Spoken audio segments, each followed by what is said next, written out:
Nous y sommes. Bonsoir à tous, bonsoir à toutes.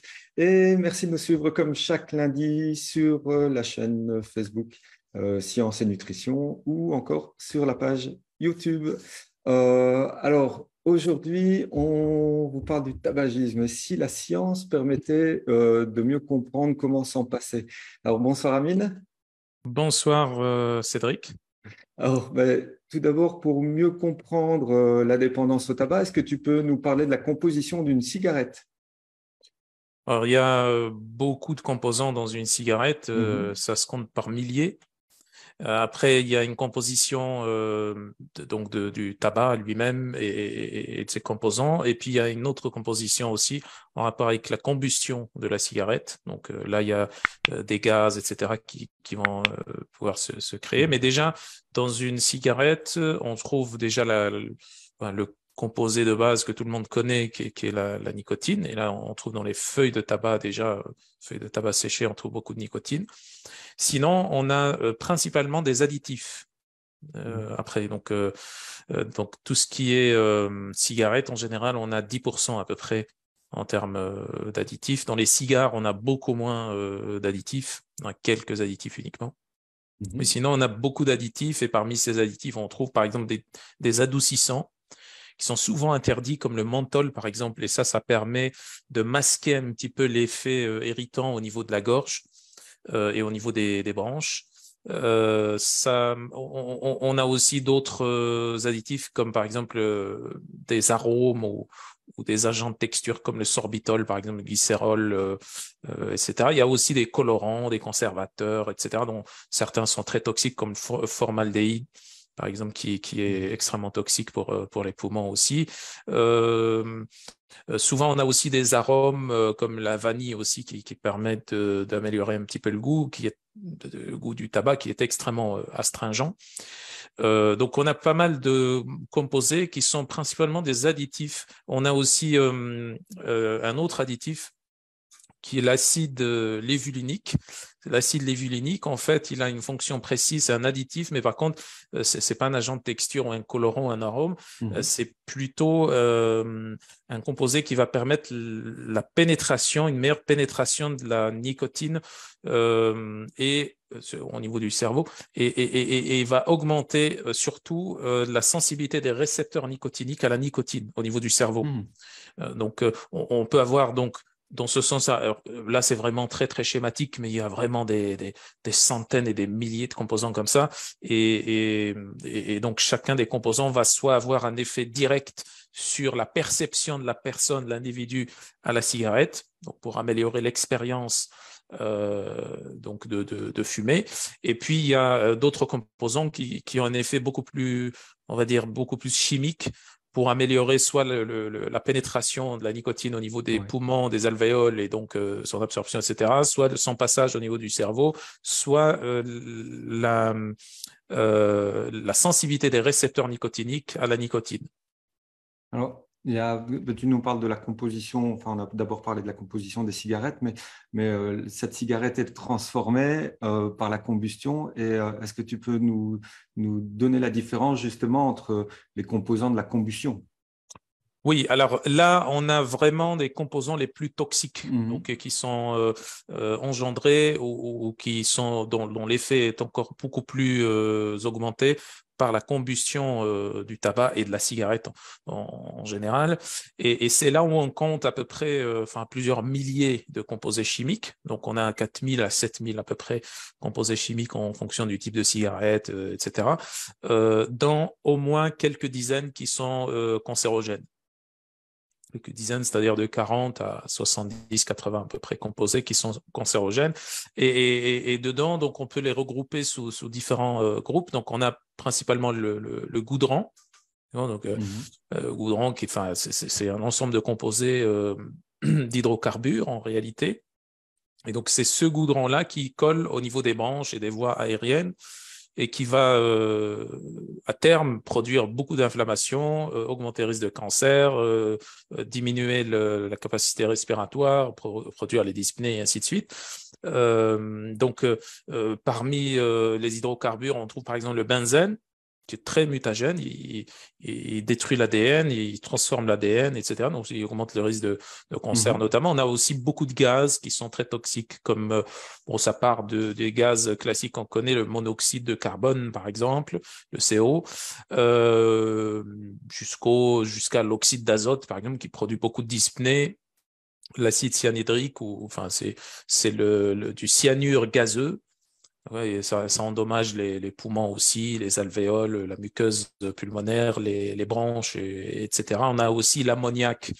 L'ammoniac qui est également extrêmement dangereux. Il a différents effets, différentes, entre parenthèses, fonctions, notamment d'augmenter le pH de la fumée. Et donc, en augmentant le pH de la fumée, on optimise aussi l'absorption au niveau des poumons, au niveau des alvéoles, de la nicotine. Ce qui reste aussi extrêmement dangereux. Il a aussi un autre effet de dépendance au niveau du cerveau également, au niveau du système nerveux, parce que souvent, on pense que la dépendance vient principalement de la nicotine, ce qui est exact, les récepteurs de nicotine. Mais par contre, l'ammoniac, la dépendance à la nicotine s'installe sur le moyen terme, mais par contre, l'ammoniac est très rapide au niveau dépendance. Et le fait, par exemple, d'arrêter, quelqu'un qui décide, par exemple, d'arrêter comme ça d'un coup, arriver au moment où il doit avoir sa dose de tabac, eh bien, ce qui va produire tout d'abord, l'effet de dépendance, c'est justement l'ammoniac.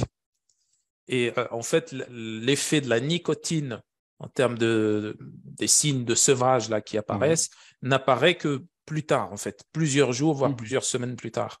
C'est ce qui est relativement moins connu, mais c'est principalement l'ammoniac qui a cet effet-là sur le. Et puis il y a aussi les métaux lourds également. Il y a des métaux lourds également dont la quantité, plutôt la bioaccessibilité augmente.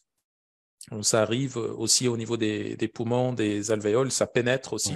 Une bonne partie reste au niveau du poumon, ce qui augmente naturellement le risque de cancer du poumon. Et sinon, une bonne partie aussi passe au niveau sanguin et va intoxiquer les autres tissus. On a notamment le métal lourd le plus connu, c'est le cadmium par rapport à la cigarette, mais pas que. Il y a aussi l'arsenic, le plomb, le mercure, et ainsi de suite. Un super beau programme en perspective, en fait. Voilà, ouais. Alors, Un beau projet.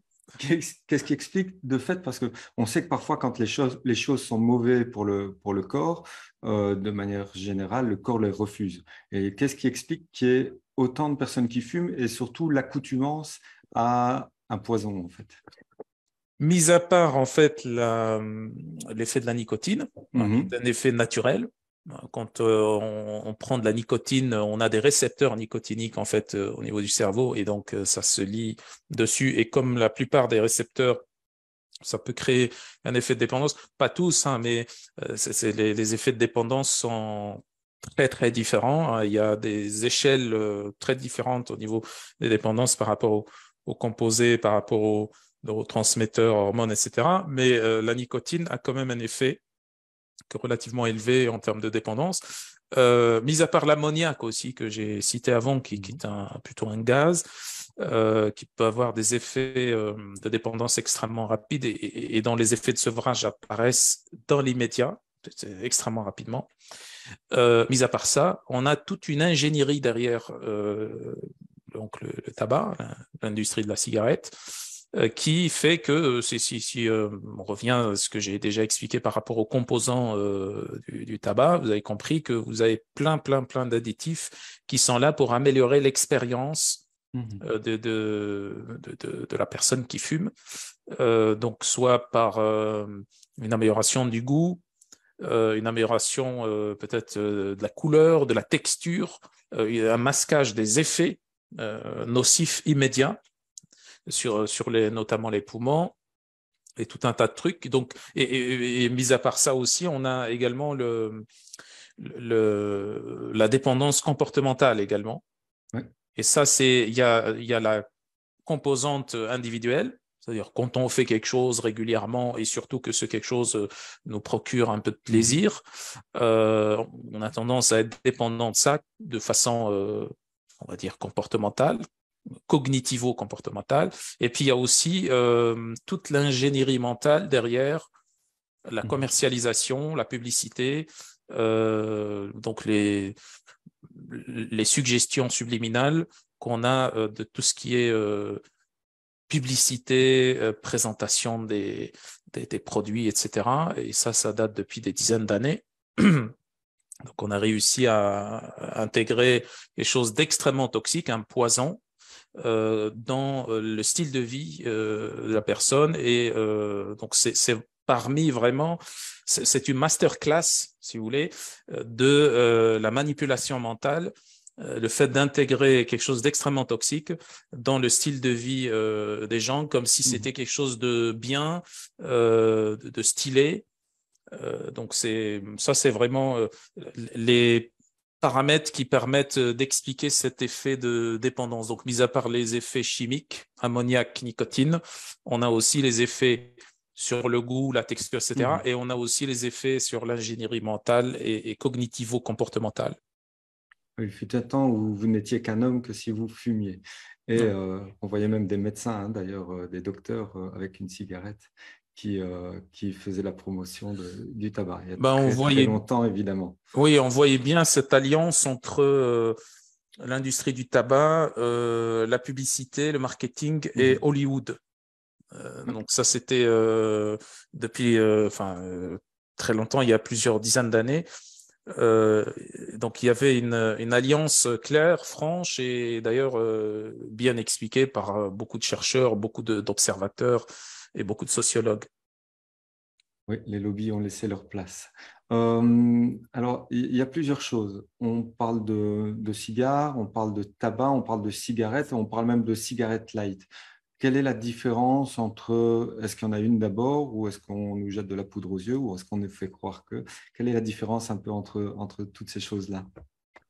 Le tabac à rouler, c'est des feuilles de tabac en fait. Et là, contrairement à ce qu'on pourrait penser, on a quand même un rendement en nicotine et en goudron. Et donc, tous les autres composants que j'ai cités avant et qui sont dus à la combustion du tabac, on a ici un rendement qui est sur ces composants-là qui est 3 à 6 fois plus que par rapport à la cigarette normale. Et en plus de ça, on n'a pas de filtre dans le tabac à rouler. Donc, c'est encore beaucoup plus important, en fait. Donc, on peut facilement dire que c'est 6 fois plus, voire 9, 10 fois plus. Donc, ça, c'est encore plus dangereux, plus toxique, on va dire. Sinon, pour ce qu'on appelle, tu as cité le cigarette light, ou légère, ça, c'est à peu près toujours la même composition. Sauf que ça contient des micropores au niveau de ce qui entoure en fait le tabac et le filtre, ce qui permet, surtout au niveau du filtre, ce qui permet un petit peu de diluer l'air ou plutôt la fumée tabac, ce qui dilue rien du tout en fait. C'est juste que on obtient la même chose en fait par rapport à la composition, peut-être très légèrement en termes de quantité de ces substances toxiques, très légèrement en moins, mais ça reste, on aura les mêmes effets, quoi. Ça n'a pas d'autres. C'est la même chose en fait. Si on prend de light, en tout cas, c'est pas comme on croit penser que cigarette light veut dire qu'on va avoir moins de composés toxiques, moins de nicotine et tout ça. Ça, c'est complètement faux. On va avoir la totale en fait, toute la composition. C'est comme si c'était une cigarette normale en fait. Et pour le cigare, j'avais expliqué avant, c'est que le seul truc, c'est que ça ne contient pas beaucoup trop d'additifs. Voilà, ça contient en général un additif, voire quelques additifs, pas plus, mais ça le rend pas plus sympathique, n'est-ce pas? Sans jeu de mots. Vu que, comme on avait déjà expliqué, les composés les plus toxiques du tabac sont ceux qui sont produits par la combustion. Et comme le cigare, c'est des feuilles, ben, là, ça va être encore plus toxique que que la cigarette. C'est un peu comme le tabac à rouler, Et mais en plus. alors justement, j'ai Nathalie qui nous demande quid du tabac à chiquer. Parce que c'est vrai qu'on n'y pense pas spécifiquement et Oui, on en a encore qui le font. oui. Donc, est-ce que, puisqu'il n'y a pas de combustion, est-ce que c'est moins nocif? Est-ce qu'il y a aussi de la nicotinamide, de Bah, la il y a de la nicotine, pardon? nicotine. Oui, il y a beaucoup de nicotine. Ça Mhm, s'absorbe aussi très rapidement puisque c'est un passage sublingual. mhm, Bon, il y a plein aussi d'additifs dedans. Mais en tout cas, ça reste. On a aussi des effets de dépendance qui sont très forts par rapport au mhm, tabac chiqué, mais qui ne sont pas comparables, soit en termes de dépendance, soit en termes d'effets de toxicité sur la santé par rapport au tabac. Cela ne veut pas dire qu'il faut consommer du tabac chiqué. Ça reste toujours une très grosse perturbation pour le système nerveux et surtout pour les neurotransmetteurs. Je pense qu'on pourrait en parler après par rapport aux mhm. neurotransmetteurs. Donc, ça garde toujours, mis à part les problématiques d'augmenter le risque de cancer et tout ça, ça garde toujours ces problématiques-là de déséquilibre au niveau des neurotransmetteurs, voire au niveau hormonal, surtout au niveau des stéroïdes. Mhm. Et ça engendre aussi une altération, il ne faut pas oublier, ça engendre une altération au niveau du microbiote Mhm. euh, digestif. Donc, ça commence au niveau de la bouche déjà, une altération très importante au niveau de la gencive, au niveau des, ça favorise toutes les maladies, la parodontose, les gingivites et déchaussement des dents et tout le reste. Et puis c'est puisque le microbiote au niveau buccal, c'est le microbiote le plus diversifié si l'on prend donc par espace en fait.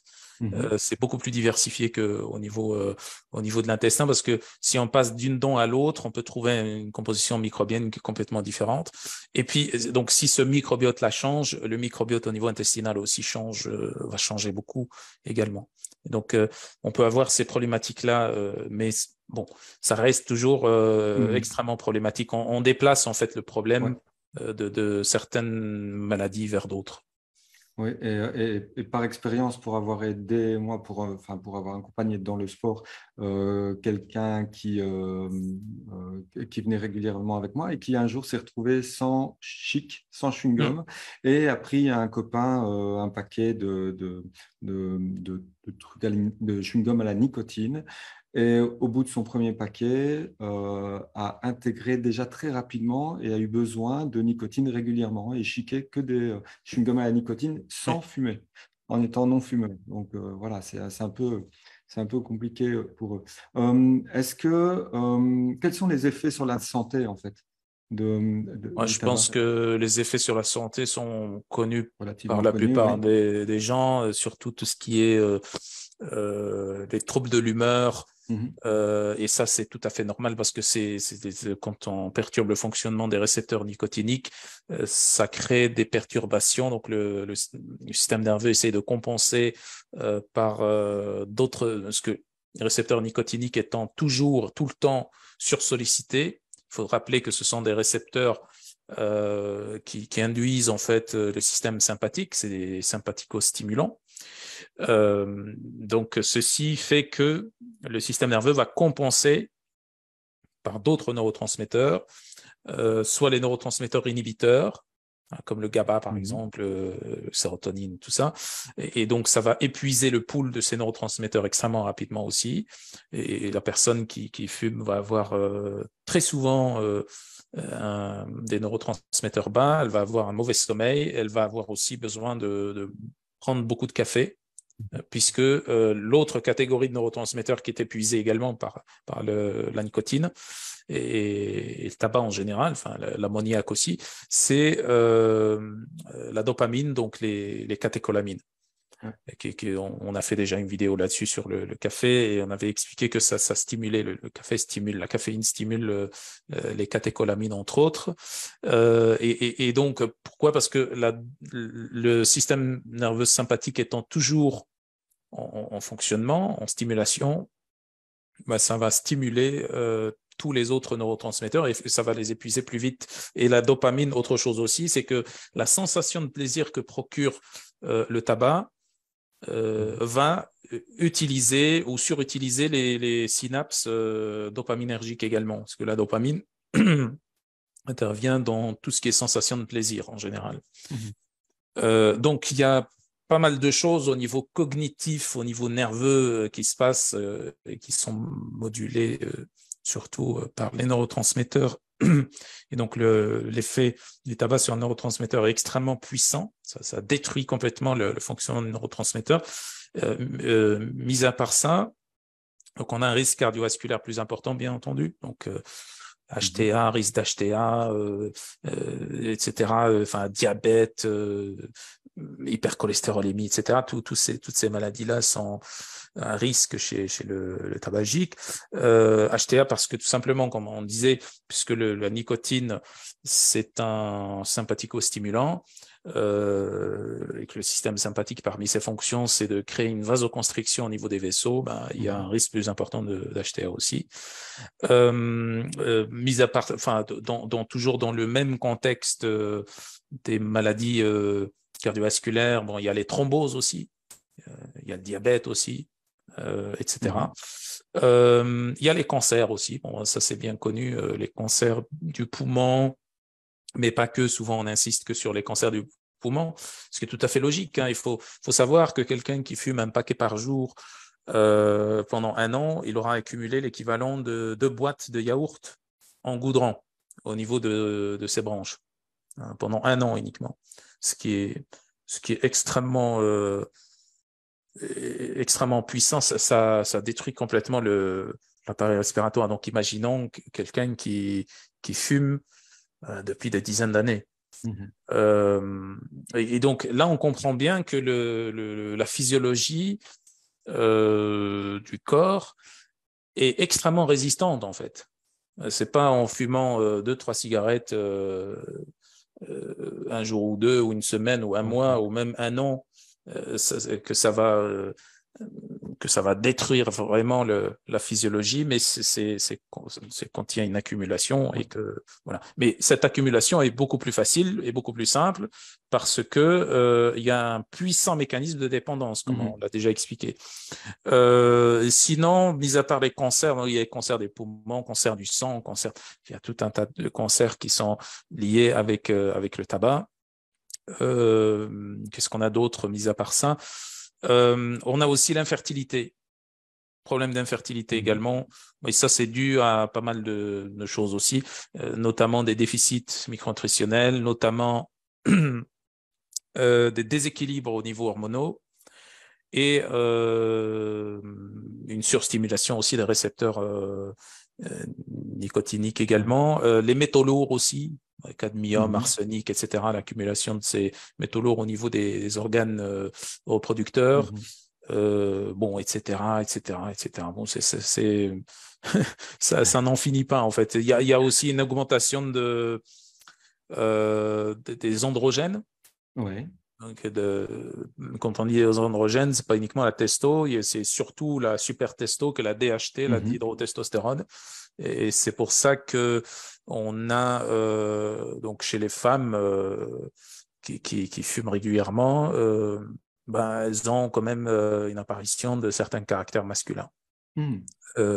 Voilà. Donc et qu'on a tendance aussi à être maigre. Ouais. Voilà. Donc enfin, il y a tout un tas d'autres trucs, c'est des maladies des yeux, des maladies hépatiques, rénales, etc. Et il y a, en fait, quasiment toutes les maladies sont d'une façon ou d'une autre liées avec la consommation du tabac. Ce qui s'explique parce que vous avez plusieurs milliers de composés toxiques dans le tabac. Donc oui, c'est normal. Et aussi les rides. Qui sont Les beaucoup plus rides, marquées, oui, hein, absolument, oui. Là, sur la peau, c'est des effets désastreux sur la peau. Donc, je me souviens aussi la destruction aussi, comme je disais, de la sphère buccale ou bucco-dentaire.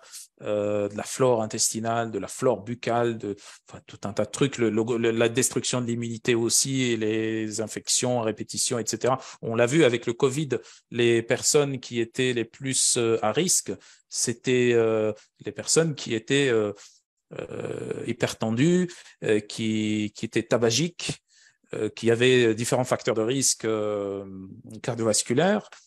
Et donc, c'était souvent ça, en fait. Et les personnes qui avaient des poumons qui fonctionnaient très mal parce qu'elles avaient derrière elles des années et des dizaines d'années de consommation de tabac. De consommation, oui. Ouais.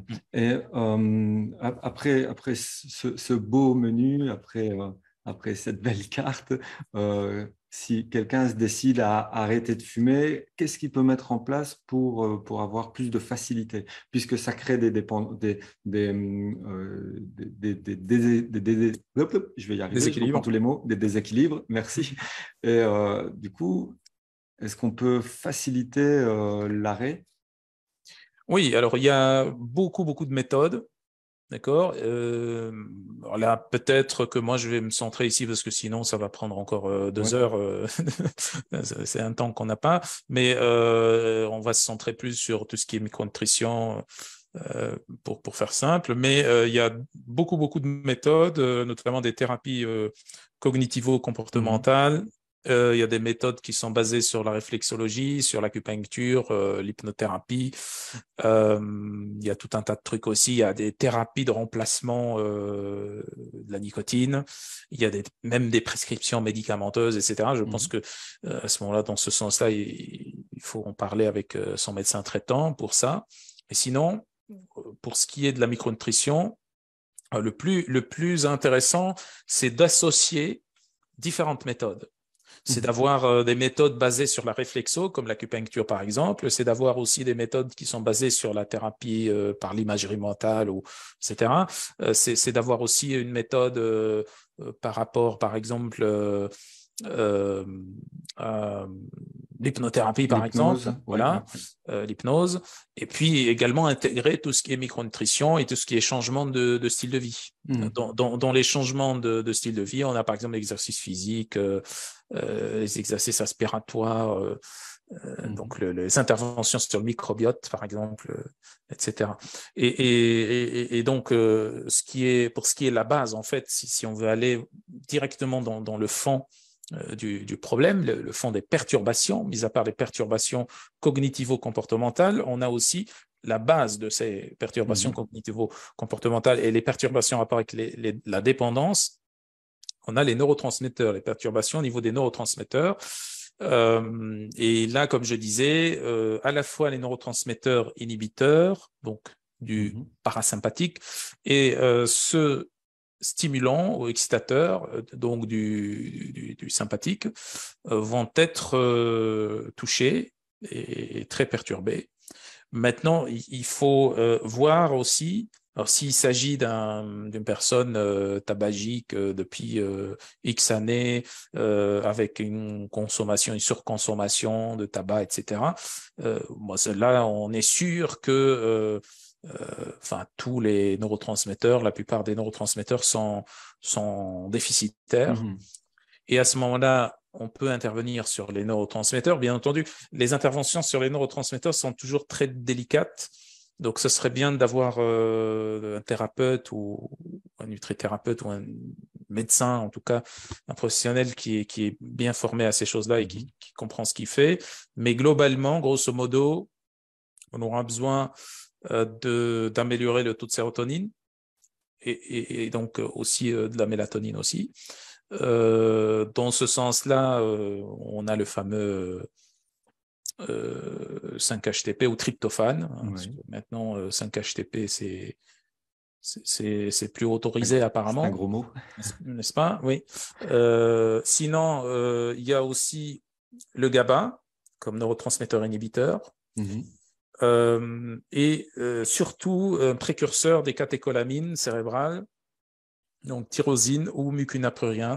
Donc ça c'est pour augmenter la dopamine surtout, et donc par conséquent la noradrénaline, adrénaline au niveau cérébral, ce qui est très important. Et donc en fait, pourquoi on parle de ça? En fait, on parle de ça pour que pour que les neurotransmetteurs à la fois du parasympathique et du sympathique soient équilibrés. Et quand on a cet état d'équilibre en termes de neurotransmetteurs, la possibilité d'arrêter avec un moindre effet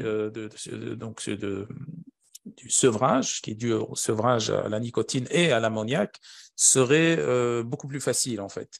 Et mis à part ça, on peut aussi utiliser le kudzu par exemple, on en avait parlé il y a un certain temps. Le CBD également pourrait être intéressant. Mais toutes ces choses-là devraient être combinées en fait, parce que si on agit que sur un seul neurotransmetteur ou deux, ça ne va pas donner un effet favorable parce que c'est un puzzle. Il faut voir quels sont les neurotransmetteurs les plus déficitaires, corriger tout ça, et peut-être rajouter, comme je disais, le kudzu, qui est extrêmement intéressant pour les cas de dépendance. Le kudzu à lui seul, encore une fois, c'est pas suffisant, d'accord. Le CBD à lui seul, c'est pas suffisant non plus. Donc il faut quand même une approche intégrative, comme je disais avant. Se faire accompagner n'est pas une mauvaise idée, évidemment. Oui, c'est même une excellente idée. Hein, voilà. Je suis en train de dire, on a quand même pas mal de questions, mais moi, ce qui m'intéresserait aussi de savoir, c'est pour ceux qui fument. Ah, je te vois montrer du doigt. C'est ce que j'allais dire en fait. Tu allais parler des carences. Pour ceux qui fument, inévitablement, puisque tu nous le dis, ça crée des carences. Alors, qu'est-ce qu'ils doivent faire s'ils veulent malgré tout continuer à fumer ou s'ils ne savent pas s'arrêter? Oui, justement, il y a, comme on a dit, le côté neurotransmetteur, mais il y a aussi, surtout en micronutrition, le côté micronutritionnel. Il y a beaucoup de carences chez le tabagique, notamment des carences qui sont d'ailleurs très connues et très répandues, comme le déficit en vitamine C, ce qui est tout à fait normal. Le fait que beaucoup de composés dans le tabac attaquent les vaisseaux, les parois vasculaires et la microcirculation, l'endothélium vasculaire, épuisent la vitamine C, parce que la vitamine C a un excellent tropisme pour l'endothélium vasculaire. C'est un protecteur de l'endothélium vasculaire, et donc chez le tabagique, on a toujours un besoin en vitamine C qui est beaucoup plus important. En antioxydants en général aussi. Le coenzyme Q10 aussi est en général relativement bas. Quoi d'autre? On a aussi la vitamine D qui est très basse aussi, parce que le tabac crée beaucoup d'inflammation, et donc ça va épuiser plus vite le pool de vitamine D. Oui, en rapport aussi avec les neurotransmetteurs, on peut avoir aussi le magnésium qui pourrait s'épuiser relativement vite. C'est un cofacteur surtout des neurotransmetteurs inhibiteurs. Les vitamines de groupe B aussi. Donc surtout la B9, la B12, la B5, la B6 surtout aussi. Donc, ces vitamines du groupe B pourraient s'épuiser. La B3, extrêmement importante.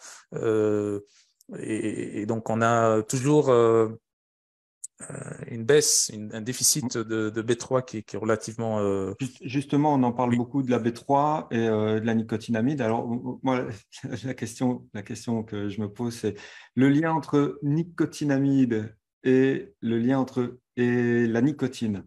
Ça ressemble, mais quel est le lien entre ces deux noms-là? Comme son nom l'indique, nicotinamide, il y a dedans nicotine, n'est-ce pas? Niacine. Niacine, il faut savoir que c'est l'abréviation de nicotinic acid vitamin en anglais. C'est acide nicotinique vitamine, ou vitamine acide nicotinique.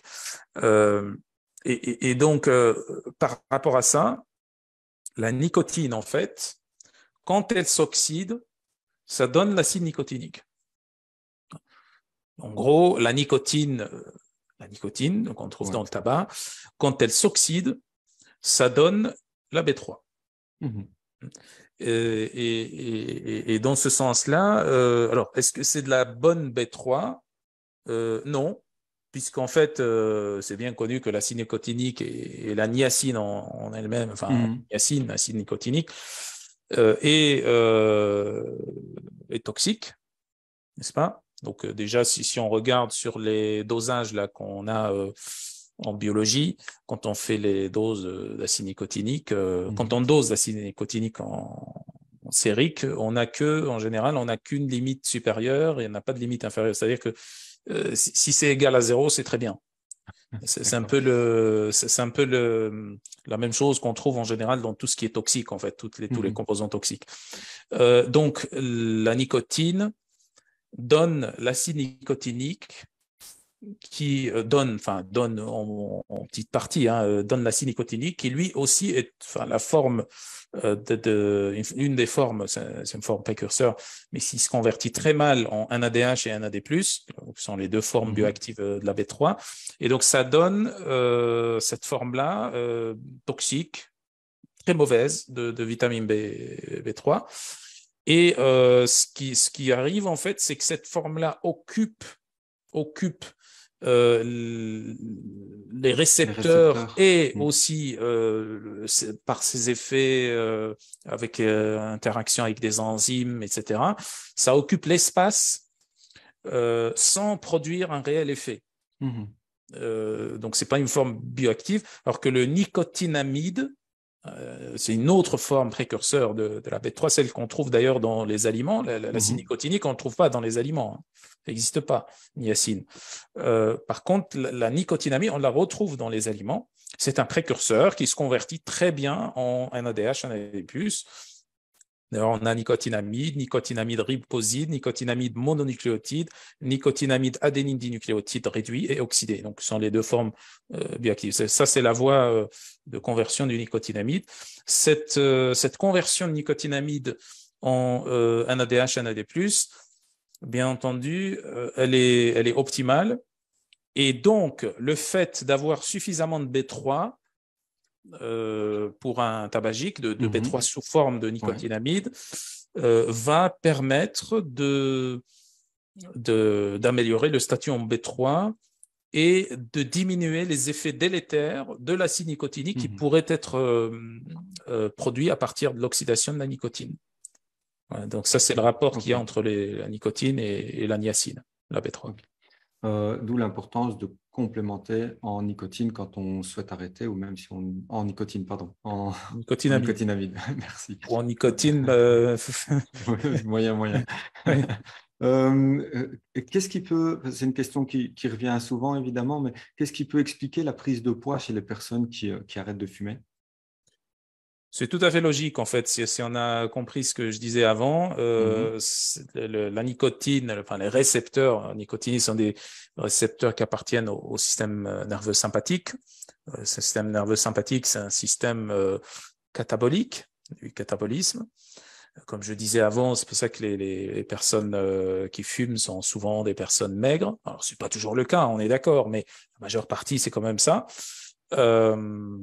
Et donc, quand on arrête de fumer et qu'on ne fait pas ce qu'il faut, surtout en ce qui concerne les neurotransmetteurs, comme je disais, équilibrer les neurotransmetteurs, avoir à corriger, rééquilibrer les déficits micronutritionnels aussi, avoir un suivi en psycho, hypnothérapie, etc.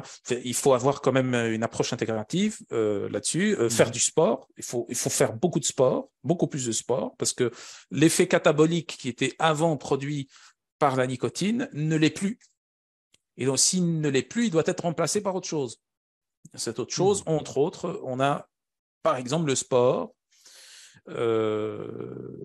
extrêmement intéressant, et donc, dans ce cas-là, si quelqu'un arrête d'un coup de prendre sa nicotine, qu'est-ce qui arrive? Il a moins de stimulation sympathique, il a moins de catabolisme, et par conséquent, il a plus d'anabolisme, et donc il est censé prendre du poids aussi. Donc, voilà. Donc, ça, c'est typiquement les personnes qui arrêtent de fumer comme ça du jour au lendemain. Ce qui pourrait être une méthode, mais il faut quand même associer d'autres choses avec. Ça peut fonctionner chez certains. D'ailleurs, ça fonctionne chez certains, mais chez la plupart des gens, c'est extrêmement difficile, ou plus ou moins difficile. Et ça peut engendrer ces problématiques-là de prise de poids, effectivement. Alors, on a quelques questions, mais avant de passer aux différentes questions, je vais d'abord répondre à celle de Roxane qui me demande quel est votre lien avec Nutrilogix. Eh bien, ma chère Roxane, effectivement, je travaille pour Nutrilogix, qui est distributeur en complémentation, mais vous le savez en complément et vous le savez probablement. Et donc, effectivement, mais chaque lundi soir, on décide de faire un live qui n'est pas à visée commerciale, mais qui est à visée informationnelle, parce que ça fait partie, je pense, de l'aide qu'on peut apporter à tout le monde. Voilà pour cette réponse, en tout cas, pour cette question, en tout cas. Stéphanie qui nous demande quel est l'impact de la cigarette électronique sur la Euh, santé. Ben, c'est pas du tout quelque chose de. Si je prends la question dans le sens de est-ce que c'est intéressant pour le sevrage tabagique, etc. Ça fait partie des méthodes qui n'ont pas du tout montré leur efficacité. Mhm, Ça n'a pas beaucoup d'intérêt. Voilà. Ou alors peut-être ça aurait un intérêt sur du court terme si c'est combiné avec d'autres méthodes, ouais, etc. Pourquoi pas?